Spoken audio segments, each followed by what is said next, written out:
নমস্কার বন্ধুরা, চলে এসেছি আজকের আবহাওয়ার আরও একটি গুরুত্বপূর্ণ আপডেট নিয়ে। তো এই মুহূর্তে স্যাটেলাইট মুড থেকে যেটা আমরা দেখতে পাচ্ছি যে দক্ষিণবঙ্গ পুরোপুরি পরিষ্কার রয়েছে। তবে আগামী কয়েকদিনের মধ্যে দক্ষিণবঙ্গে আবারও মেঘ জমবে। তবে বৃষ্টি কী হবে তো সেটা আজকে আপনাদেরকে এই ভিডিওতে জানিয়ে দেব যে দক্ষিণবঙ্গে মেঘ থাকবে, তবে কোন কোন জেলায় বৃষ্টিপাতের কতটা সতর্ক থাকছে। তো জানতে ভিডিওটি সম্পূর্ণ দেখুন। তো দক্ষিণবঙ্গ পরিষ্কার থাকলেও এই মুহূর্তে উত্তরবঙ্গের বেশ কিছু জায়গা মেঘাচ্ছন্ন ভাব রয়েছে এবং হালকা পাতলা কুয়াশা রয়েছে।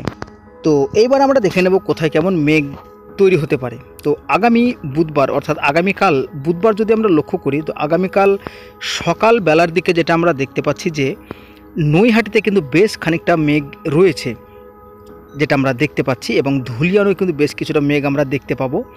মালদাতে মেঘ দেখতে পাবো, তারপরে সাহেবগঞ্জে মেঘ দেখতে পাবো। তবে এই মুহূর্তে যেটা আমরা দেখতে পাচ্ছি যে আগামী বুধবার সকালবেলার দিকে উত্তরবঙ্গের বেশ কিছু জায়গাতে মেঘ সঞ্চার আমরা দেখতে পাচ্ছি। তবে আমরা মেঘ কিন্তু দেখতে পাচ্ছি যে হলদিবাড়ি, গঙ্গাসাগর, নামখানা, ফ্রেজারগঞ্জ, এবং দেখতে পাচ্ছি যে নদিয়া আংশিক, মুর্শিদাবাদ আংশিক এবং মালদা। তো এই সমস্ত জায়গাগুলোতে কিন্তু আমরা মেঘ আগামীকাল সকালবেলার দিকে দেখতে এবং পরবর্তী সময় কিন্তু এই মেঘটা কেটে গিয়ে রোদ ঝলমল আবহাওয়া তৈরি হবে। তো উত্তরবঙ্গে কিন্তু মেঘ থাকবে শুধুমাত্র দেখতে পাচ্ছি যেটা আমরা পুরুলিয়া এবং মালদার কিছু অংশে। চলে আসি বিকেল বেলার দিকে। তো বিকেল বেলার দিকে কিন্তু দক্ষিণবঙ্গ পরিষ্কার, উত্তরবঙ্গ পরিষ্কার। তবে যাই হোক, মেঘ থাকলেও কিন্তু বৃষ্টিপাত কিন্তু আমরা দক্ষিণবঙ্গ ও উত্তরবঙ্গে দেখতে পাচ্ছি না। তবে শুধুমাত্র উত্তরবঙ্গে দু এক জায়গায় হালকা পাতলা মেঘ থেকে বৃষ্টির একটা সম্ভাবনা থাকছে। চলে আসি বন্ধুরা বৃহস্পতিবার। তো বৃহস্পতিবার আমরা কি দেখতে পাচ্ছি, বৃহস্পতিবারের সকালবেলার দিকে যেটা আমরা দেখতে পাচ্ছি যে কৃষ্ণনগরে মেঘ দেখতে পাচ্ছি, নৈহাটিতে মেঘ দেখতে পাচ্ছি, চাকদাতে মেঘ দেখতে পাচ্ছি, হাবড়াতে মেঘ দেখতে পাচ্ছি, বাংগংয়ে মেঘ দেখতে পাচ্ছি, এবং কলকাতা গোসাবা মেঘ দেখতে পাচ্ছি। তাছাড়াও আমরা উপরে কাটোয়াতে মেঘ দেখতে পাচ্ছি, বেলডাঙ্গা মেঘ দেখতে পাচ্ছি, বহরমপুরে মেঘ দেখতে পাচ্ছি, আজিমগঞ্জে মেঘ দেখতে পাচ্ছি, ডোমকল, করিমপুর, এই সমস্ত জায়গাগুলোতে কিন্তু মেঘাচ্ছন্ন ভাব থাকবে।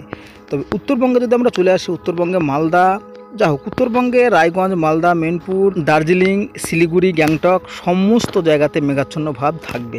তবে বৃষ্টি কি হবে তো না বন্ধুরা, কোনো জায়গাতে বৃষ্টিপাত হবে না। চলে আসি দুপুরের দিকে। তো বন্ধুরা দুপুরের দিকে তো দেখতে পাচ্ছি যে এটা দক্ষিণবঙ্গ পুরোপুরি পরিষ্কার হয়ে যাচ্ছে। তো উত্তরবঙ্গেও ছাকা মেঘ থাকছে, তবে বৃষ্টিপাতও থাকছে না। তো শুক্রবারের দিন সকালবেলা যদি আমরা দেখতে পাই, তো শুক্রবারের সকালবেলা অর্থাৎ একদম সকাল 5টা নাগাদ পুরুলিয়াতে আমরা ঘন মেঘ দেখতে পাচ্ছি, শিলিগুড়িতে মেঘ দেখতে পাচ্ছি, আলিপুর দুয়ারে মেঘ দেখতে পাচ্ছি। অর্থাৎ উত্তরবঙ্গে মেঘাচ্ছন্ন ভাব থাকলেও কিন্তু দক্ষিণবঙ্গ মোটামুটি পরিষ্কার থাকছে। শুধুমাত্র মেহেরপুর বাংলাদেশের এবং মালদার কাছে কিন্তু আমরা কাটোয়া বেলডাঙ্গার কাছেও একটু মেঘ দেখতে পাচ্ছি। তবে বৃষ্টিপাত কিন্তু হবে না, যেটা আমরা পরিষ্কারভাবে দেখতে পাচ্ছি। শনিবার কি দেখতে পাচ্ছি, শনিবার একদম সকাল 6টার দিকে কিন্তু দক্ষিণবঙ্গ আমাদের পরিষ্কার। উত্তরবঙ্গ পরিষ্কার থাকলেও শিলিগুড়ি, আলিপুরদুয়ার, কোচবিহার, গ্যাংটকে কিন্তু আমরা একটু বৃষ্টিপাতের সম্ভাবনা লক্ষ্য করতে পারছি।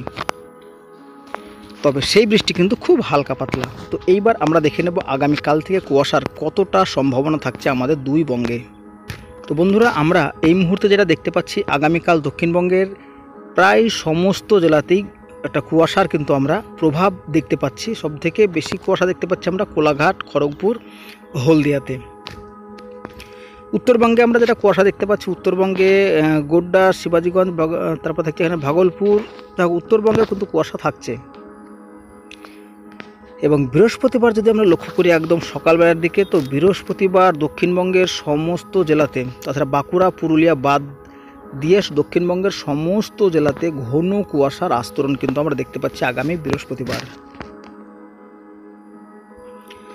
তো এই কুয়াশার পরে কিন্তু আকাশ আবারও পরিষ্কার হয়ে যাবে। তো বন্ধুরা আপডেটটি এতটুকুনি কেমন লাগলো জানাবেন, আর ভালো লাগলে চ্যানেলটিকে সাবস্ক্রাইব করে পাশে থাকবেন।